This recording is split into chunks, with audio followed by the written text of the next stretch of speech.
নমস্কাৰ ইয়ৰ সাইডৰ আন এটা খণ্ডলৈ আপোনাক সকলোকে পুনৰবাৰ স্বাগতম জনাইছোঁ পূৰ্বৰ দৰে গুৰুত্বপূৰ্ণ ভিডিঅ'বোৰৰ দৰে আজিও অন্য এটা গুৰুত্বপূৰ্ণ ভিডিঅ'ৰ সৈতে আপোনালোকৰ মাজত পুনৰ উপস্থিত হৈছোহি আজিৰ খণ্ডৰ ভিডিঅ'টিত ডিএলএড পেট পৰীক্ষাৰ যিখিনি মই পেডাগজিৰ ওপৰত আপোনালোকক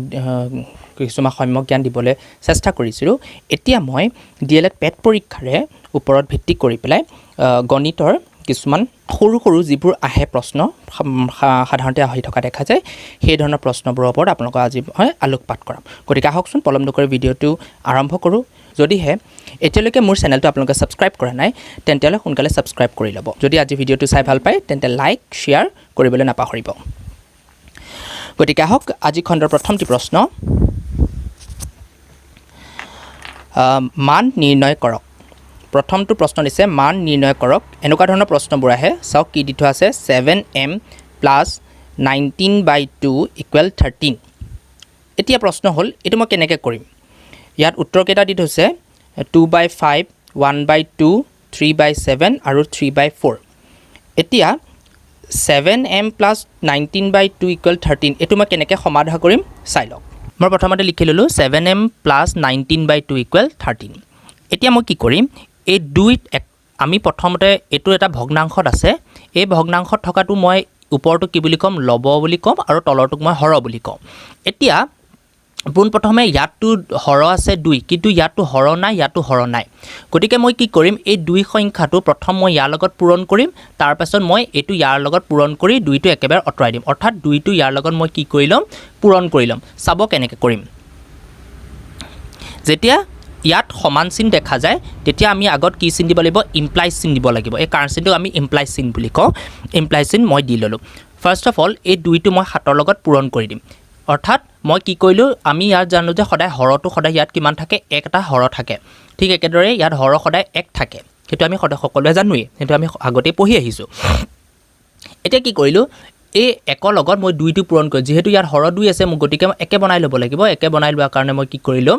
ইয়াতো যিহেতুকৈ 2 আছে মই ঠিক একেদৰে ইয়াতো মই 2 বনাই ল'ম গতিকে 1ৰ লগত কিমান পূৰণ কৰিলে 2 হয় আপোনালোকে সকলোৱে জানে 1ৰ লগত 2 পূৰণ কৰিব লাগিব গতিকে 1 পূৰণ 2 গতিকে 7m ৰ লগতো মই কিমান পূৰণ কৰিলোঁ 2 পূৰণ কৰি ল'লোঁ ঠিক একেদৰে এইটো যেনেকৈ আছে তেনেকৈ পাতি ল'লোঁ আৰু এইটোৰ লগতো মই একেদৰে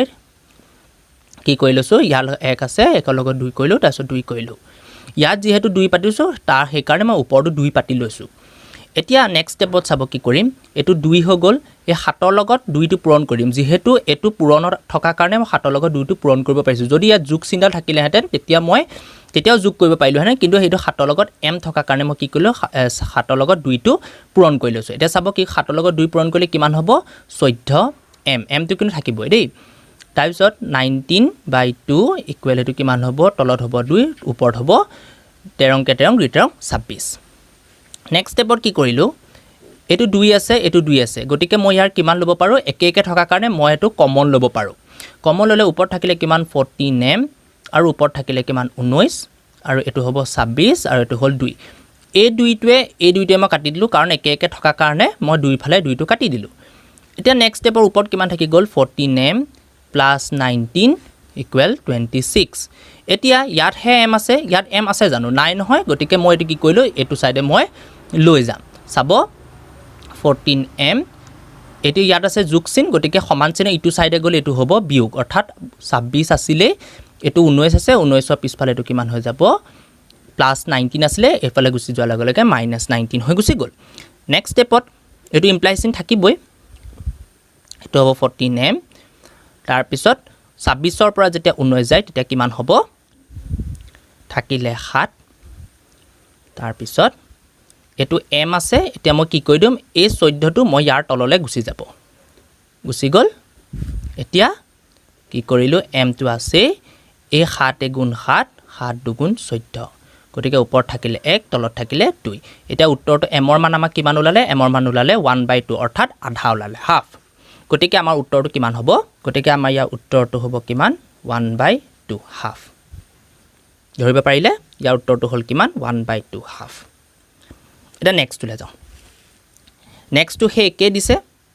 এটো কিন্তু ভগ্নাংশত নাই এটো জাস্ট সৰলত আছে এটো কৰিবলৈ একেবাৰে ইজি মই দেখাই দিছো কেনেকৈ কৰিব লাগে চাওক আছে কিমান 16 ইকুৱেল 4 প্লাছ 3 ব্ৰেকেটত আছে t প্লাছ 2 এইটো সমাধা কৰিবলৈ দিয়া আছে চাই লওঁচোন কেনেকৈ কৰিব লাগে উত্তৰ কেইটা দি আছে 5 1 3 2 ইয়াৰ ভিতৰত কোনটো হ'ব লাগে আমি উলিয়াব লাগিব চাই লওক মই পাতি লৈছোঁ এতিয়া চাব কি কৰি ল'ম এতিয়া ইয়াত আছে 16 সমান চিহ্ন চাইডে আছে এইটো মই কি কৰি ল'ম এই গোটেইখিনি সলাই দিম উল্টাই পেলাম মানে অৰ্থাৎ কেনেকুৱা কৰিলোঁ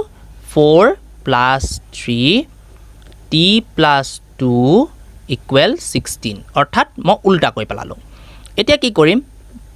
এই 4টো আছে 4টো মই সমান চিহ্ন ইটো চাইডে লৈ যাওঁ অৰ্থাৎ ইয়াত থাকিলে কিমান 3 t প্লাছ 2 ইকুৱেল 16 সমান চিহ্ন ইটো চাইডে লৈ এইটো প্লাছ আছে এইটো চাইডে গ'লে মাইনাছ হৈ গুচি গ'ল নেক্সট এতিয়া চাওক এইটো যেনেকৈ আছে তেনেকৈ পাতি লওক 16ৰ পৰা 4 গ'লে কিমান হ'ব 16ৰ পৰা 4 গ'লে হ'ব 12 পাতি লৈছোঁ এতিয়া 3 এইটোৰ লগত এই গোটেইটোৰ লগত 3 পূৰণ হৈ আছে মই যদি এইটো ইয়ালৈ লৈ যাওঁ সমান চিহ্নৰ এইটো বিপৰীত চাইডে লৈ যাওঁ তেতিয়া কিমান হ'ব হৰণ হৈ গুচি গ'ল অৰ্থাৎ ইয়াত থাকিলে t প্লাছ 2 আৰু এইফালে যাব হৰণ এইটো চাইডে পূৰণ হৈ আছিলে এইটো চাইডে গ'ল হৰণ এইটো মই এনেদৰে পাতিছোঁ তাৰপিছত নেক্সট ষ্টেপত চাওক t প্লাছ 2টো যেনেকৈ আছে তেনেকৈ পাতিলোঁ এতিয়া 3য়ে যদি 12ক 3য়ে হৰণ কৰোঁ কিমান যাব 3 4 গুণ 12 ইয়াত হৈ গ'ল 4 নেক্সট ষ্টেপত চাওক t প্লাছ 2 ইকুৱেল 4 আছে এতিয়া 2টো কি হৈ আছে t লগত যোগ হৈ আছে সমান চিহ্ন ইটো চাইডে গ'লে কিমান হ'ব বিয়োগ হৈ গুচি যাব অৰ্থাৎ এইটো এতিয়া t ভেলু কিমান পালোঁ একেবাৰে ইজি ওলাই গ'ল t ভেলু কিমান পালোঁ 2 এতিয়া অপশ্যনটোত চাই লওঁ 2 আছে নাই এতিয়া অপশ্যনত চাওক 2 আছে নে 5 1 3 2 আছে নে 2 গতিকে ইয়াৰ শুদ্ধ উত্তৰটো হ'ব কোনটো ডি 2 একেবাৰে ইজি এইটোৰ এনেকুৱা ধৰণৰ প্ৰশ্নবোৰ প্ৰায়ে আহে আপোনালোকে চিন্তা নকৰিব ইজিলি কৰিব আৰু ইয়াৰ ফুল মাৰ্কছ পাব এইটোত আমি নেক্সট প্ৰশ্নটোৰ ফালে আগবাঢ়িছোঁ নেক্সট প্ৰশ্নটো দিছে চাওক এটা সংখ্যাৰ 8 গুণৰ লগত 4 যোগ কৰিলে 60 হয় সংখ্যাটো কি 12 7 10 4 কি দিছে এটা সংখ্যাৰ লগত কি সংখ্যা দিছে আমি নাজানো সংখ্যা এটা বুলিছে অকল সংখ্যাটোৰ লগত দিছে কিমান কৰিব দিছে 8 গুণ গুণ বুলি ক'লে পূৰণ লগত 4 যোগ কৰিবলৈ কৈছে তেতিয়া উত্তৰটো আমি কিমান পাম 60 পাম বুলি কৈছে সংখ্যাটো কি গতিকে আমি সংখ্যাটো নাজানো গতিকে সংখ্যাটো আমি কিমান বুলি ধৰি লওঁ সংখ্যাটো আমি x বুলি ধৰি লওঁ হৈছেনে চাব কেনেদৰে কৰোঁ প্ৰথমতে আমি চাই লওঁ আমি সংখ্যাটো কিমান বুলি ধৰিছিলোঁ সংখ্যাটো ধৰিছিলোঁ x বুলি ধৰিছিলোঁ এতিয়া আমাৰ প্ৰশ্নটো কৈছে যে কি 8 গুণৰ কোনো এটা সংখ্যাৰ 8 গুণৰ লগত কিমান যোগ কৰিবলৈ কৈছে 4 যোগ কৰিলোঁ 4 যোগ কৰিলে আমাৰ উত্তৰটো কিমান পাইছিলোঁ 60 গতিকে কোনো এটা সংখ্যাৰ 8 গুণৰ লগত 4 যোগ কৰিলে আমি কিমান পাম উত্তৰটো 60 পাম গতিকে ইয়াৰ সংখ্যাটো ওলাই গ'ল আৰু এটা কিহত পৰিলে এটা ধুনীয়া সমীকৰণত পৰি গ'ল যেটো আমি আগতে কৰি আহিছিলোঁ গতিকে কৰিবলৈ আৰু সহজ হৈ গ'ল কেনেকৈ কৰিম এতিয়া আমি চাই লওক 8x এতিয়া ইয়াত আছে +4 হৈ আছে গতিকে সমান চিহ্ন ইটো চাইডে গ'লে কিমান হ'ব মাইনাছ অৰ্থাৎ বিয়োগ 4 হৈ গুচি গ'ল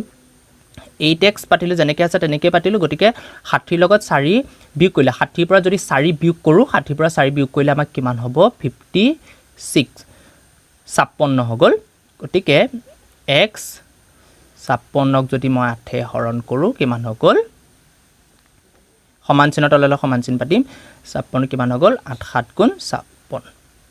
হৈ গ'ল গতিকে উত্তৰটো হৈ গ'ল কিমান 7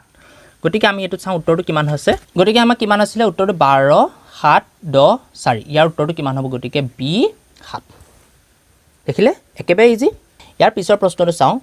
মোহনে সংখ্যা এটা ভাবি তাৰ লগত 2/5 অংশৰ পৰা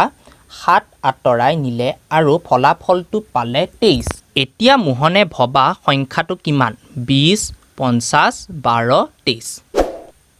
কি কৰিলে মোহনে এটা সংখ্যা ভাবিলে কি সংখ্যা ভাবিলে আমি নাজানো আৰু মোহনটো এটা ট্ৰেন্ডিং নাম বৰ্তমান সময়ত ন মোহনে সংখ্যা এটা ভাবিলে কিমান সংখ্যা ভাবিলে বোলে x এই ভাবিলে জনিপা ভাবি তাৰ লগত কিমান অংশ বোলে 2/5 অংশ 2/5 অংশৰ পৰা কিমান আঁতৰাই দিলে 7 আঁতৰাই নিয়াটো ইয়াত কিমান হ'ব ইয়াত কি বুলি ভাবিম আমি বিয়োগ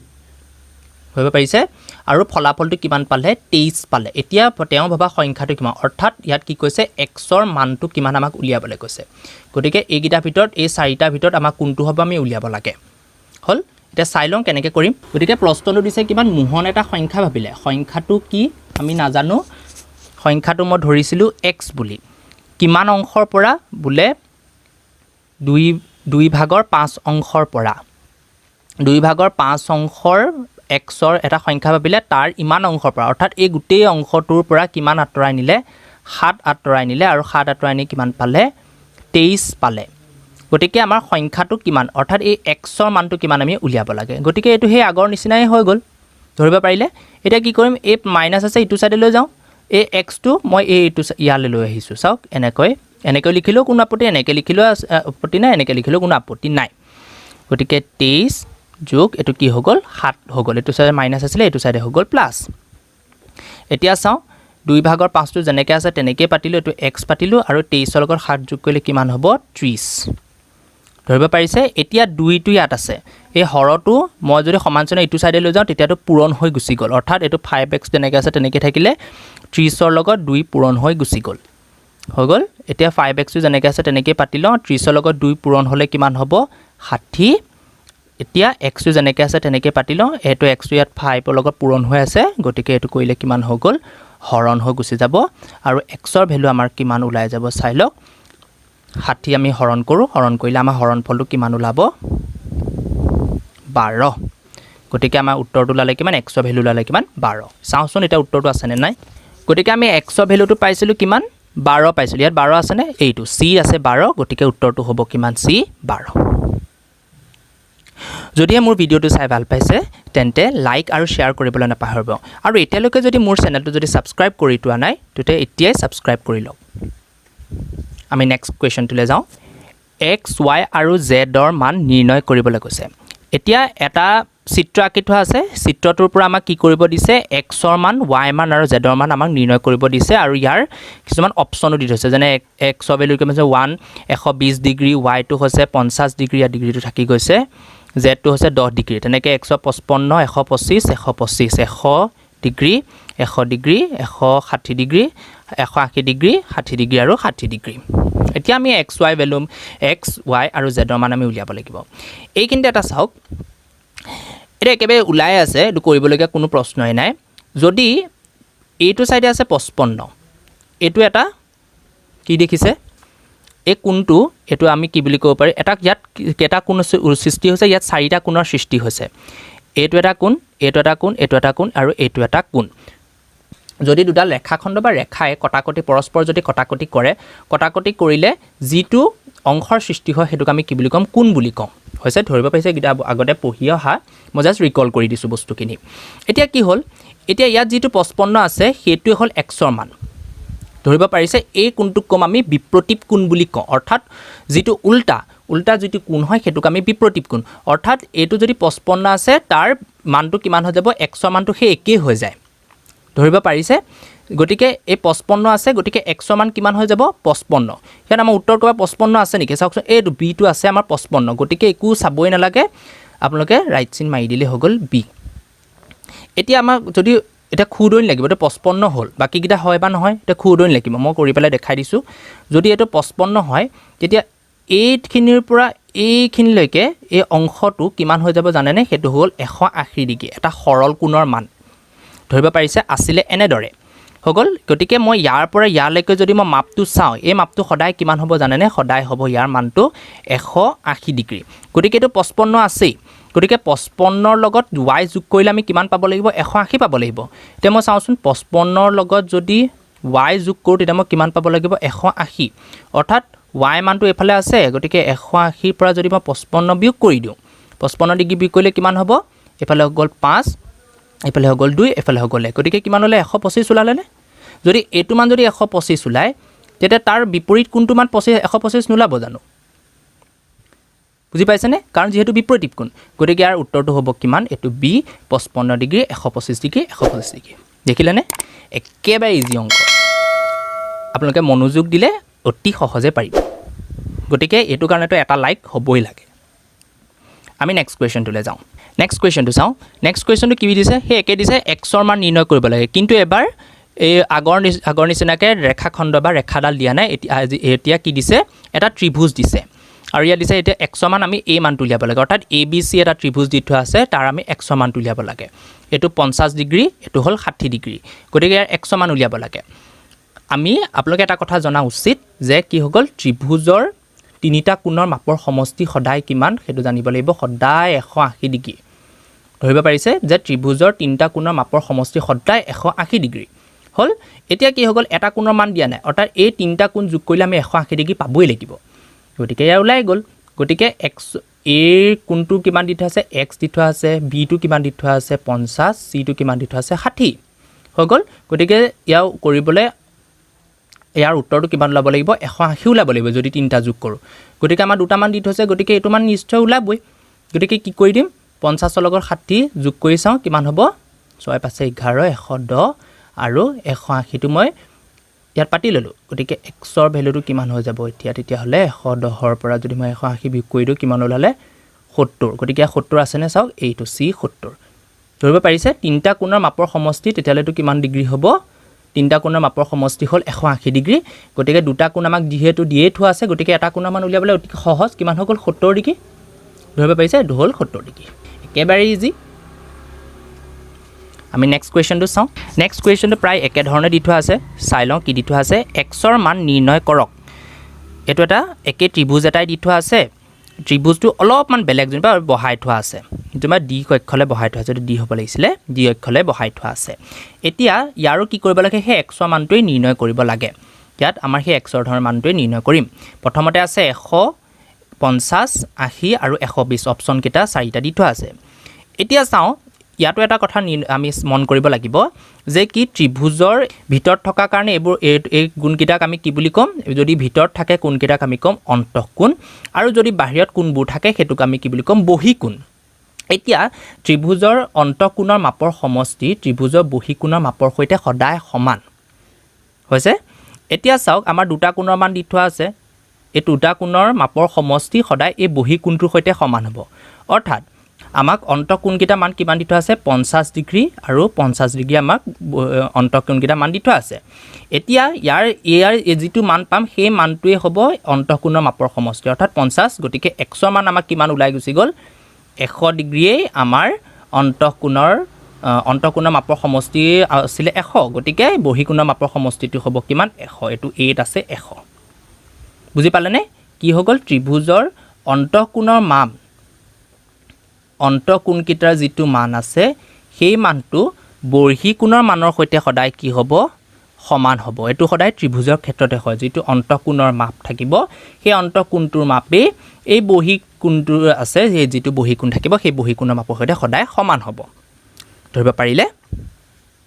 নেক্সট কোৱেশ্চনটোলৈ যাওঁ এনেকুৱা ধৰণৰ কোৱেশ্চনবোৰ কিন্তু প্ৰায় আহে গতিকে এনেকুৱা ধৰণৰ কোৱেশ্চনবোৰ আপোনালোকে পঢ়িব ইজিলি পাৰিব আৰু মই এনেকুৱা ধৰণৰ কোৱেশ্চনবোৰ আপোনালোকলৈ আৰু আনিবলৈ চাম নেক্সট কোৱেশ্চনটোলৈ যাওঁ আমি যদি দুটা কোণ পূৰক কোণ হয় তেন্তে সিহঁতৰ মাপৰ সমষ্টি কিমান পূৰক কোণ এতিয়া নতুন এটা কনসেপ্ট আহিলে কি পূৰক কোণ বুলি ক'লে আমি কি বুজিম যে যিবোৰ কোণ দুটা কোণ বুলি কৈছে ধৰিব পাৰিছে দুটা কোণ কি হ'ব লাগিব যদি সিহঁতৰ মাপৰ সমষ্টি সদায় কিমান 90 ডিগ্ৰী কেনেকৈ 90 ডিগ্ৰী বুলি মই ক'লো যদি এটা কোণ যদি 50 ডিগ্ৰী হয় ইটো কোণো কিমান হ'ব লাগিব 40 ডিগ্ৰী হ'ব লাগিব তেতিয়াহে 90 ডিগ্ৰী হ'ব ধৰিব পাৰিছে যদিহে দুটা কোণ মিলি পেলাই 90 ডিগ্ৰী হ'ব লাগিব তেনেকুৱা কোণবোৰক আমি কি বুলি কম পূৰক কোণ বুলি কম বুজি পাইছে দুটা পূৰক কোণৰ মাপৰ সমষ্টি সদায় কিমান 90 ডিগ্ৰী এটা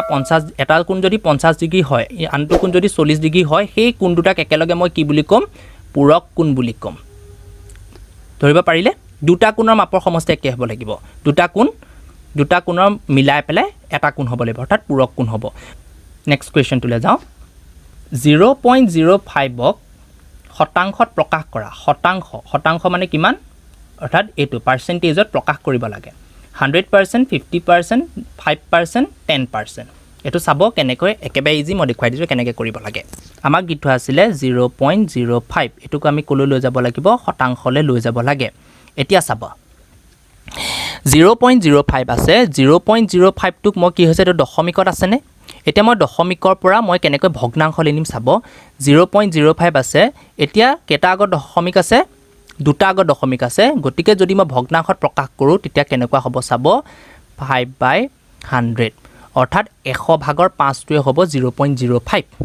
এতিয়া যেহেতু এটো শতাংশত প্ৰকাশ কৰিব লাগে শতাংশত প্ৰকাশ কৰিবলৈ হলে মই কি 100% ইয়াৰ লগত মই পূৰণ কৰি দিব লাগিব এতিয়া এই 100 টোৱে এই 100 টোৱে যদি ক্যান্সেল হৈ গুচি যায় তেতিয়া কিমান থাকিব 5% থাকিব গতিকে উত্তৰটো কিমান হৈ গল 5% ধৰিব পাৰিলে কেনেকৈ কৰিলো প্ৰথমতে এই 0.05 টো মই কি কৰিলো প্ৰথমতে ভগ্নাংশত ভাঙি ললো কেনেকৈ ভাঙিলো যেহেতু দুটা আগত দশমিক আছে গতিকে দুটা শূন্য থাকিলে যদি এটা আগত যদি দশমিক থাকে তেতিয়া হেতু কেনেকুৱা হ'ব জানেনে 5/10 এটা শূন্য আহিব ধৰিব পাৰিছে মই এনেকুৱা আৰু প্ৰশ্ন আপোনালোকলৈ লৈ আহিম মোৰ নেক্সট ভিডিওটোত ইয়াৰ বিষয়ে থাকিব এতিয়া ইয়াৰ উত্তৰটো কিমান ওলালে 5% গতিকে আমাৰ চাওঁচোন আমাৰ উত্তৰত আছে নে নাই গতিকে আমাৰ উত্তৰটো ওলাইছিলে কিমান 5% এটো আছে গতিকে ইয়াৰ উত্তৰটো হ'ব কিমান 5% আজি খণ্ডৰ অন্তিমটি প্ৰশ্ন মান নিৰ্ণয় কৰক 3/13 divided by bracket minus 4/65 অৰ্থাৎ 13 ভাগৰ 3 আমি কিহে কৰিব লাগিব 65 ভাগৰ 4 বিয়োগ আছে আগত এতিয়া চাও কেনেকৈ আমি কৰিব লাগে অতি সহজ পদ্ধতি মই আপোনাক শিকাই দিম কেনেকৈ কৰিব লাগে চাই লওক প্ৰথমতে যদি হৰণ চিন থাকে এই হৰণ চিনটোক আমাৰ কৰিবলৈ অলপমান অসুবিধা হয় গতিকে মই হৰণ চিনটো পূৰণ চিনলৈ লৈ যাম যেতিয়া মই পূৰণ চিনলৈ লৈ যাওঁ তেতিয়া তাৰ পাছত থকা যিখিনি সংখ্যা থাকিব সেই সংখ্যাটো কি হৈ যাব উলুটা হৈ গুচি যাব অৰ্থাৎ ইয়াত 4/65 আছে এটা উলুটা হৈ গলে 65/4 হৈ গল মই দেখাই দিছো কেনেকৈ হ'ব এটো জেনেদৰে থাকে আগৰ সংখ্যাটো জেনেদৰে থাকে তেনেদৰে থাকিব এটো পূৰণ চিন আহিলে ব্ৰেকেটটো মই জেনেকৈ আছে তেনেকৈ দিছো আৰু বিয়োগ চিনডাল জেনেকৈ আছে তেনেকৈ থাকিব গতিকে আসিলে প্ৰথমতে কিমান 4/65 এতিয়া 65 টো ওপৰলৈ গুচি গল আৰু 4 টো তললৈ গুচি আহিলে যেহেতু পূৰণ হৈ যোৱা কাৰণে এতিয়া এই 13 ৰ লগত মই 85 টো কাটি দিম কিমান হৈ গল 5 13 85 হৈ গল তাৰ পিছত এতিয়া চাওক এতিয়া তলত থাকিলে কি কি ইয়াত থাকিলে 1 গতিকে 4 গুণ পূৰণ চিন আছে 4 গুণ 4 হল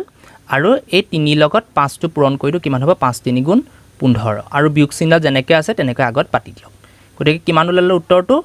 -15/4 ধৰিব পাৰিলে মই কেনেকৈ কৰিলো প্ৰথমতে পূৰণ যিটো হৰণ চিন থাকিব সেই হৰণ চিনটো হৈ গল পূৰণ চিন আৰু যি তাৰ পাছৰ যিটো সংখ্যা থাকিব সেই সংখ্যাটো মই উলুটাই দিলো অৰ্থাৎ এটো যদি মই থাকি কিমান 4 ভাগৰ 4/65 আছে তেতিয়া উল্টা হৈ গল কিমান 65/4 যদি হৰণ চিন থাকি পেলাই যদি থাকে 5/2 তেতিয়া হেতু উল্টা হৈ যাব কিমান পূৰণ চিন আগত পূৰণ চিন যদি হয় আগত যদি কিবা এটা সংখ্যা আছে যেনে 1 টো আছে যেনিবা 1 পূৰণ উল্টা হৈ গলে কিমান হ'ব আগত 2 টো পৰ 2 তে যাব তললে 5 টো গুচি আহিব হৈ গৈছে তেনেদৰে এটো কৰিলো আৰু বাকি সিম্পল যেনেকৈ তলে তলে পূৰণ ওপৰে ওপৰে পূৰণ কৰিলো হৈ গল ধৰিব পাৰিছে এতিয়া চাওঁচোন আমাৰ উত্তৰমালাত আছে নে নাই গতিকে আমাৰ উত্তৰটো কিমান ওলাইছিলে আমাৰ উত্তৰটো ওলাইছিলে -15/4 এটো ডি নম্বৰত আছে -15/4 গতিকে আজিলৈ ইমানে যদিহে মোৰ ভিডিওটো চাই ভাল পালে তেন্তে আজি ভিডিওটো লাইক আৰু শেয়াৰ কৰিবলৈ নাপাহৰিব আৰু মোৰ চেনেলটো যদিহে এতিয়ালৈকে সাবস্ক্ৰাইব কৰি লোৱা নাই তেতিয়ালে সাবস্ক্ৰাইব কৰি দিয়ক যাতে মোৰ প্ৰতিটো আহিবলগীয়া ভিডিওৰ প্ৰথম নটিফিকেশন আপুনি পায় গতিকে আজিলৈ ধন্যবাদ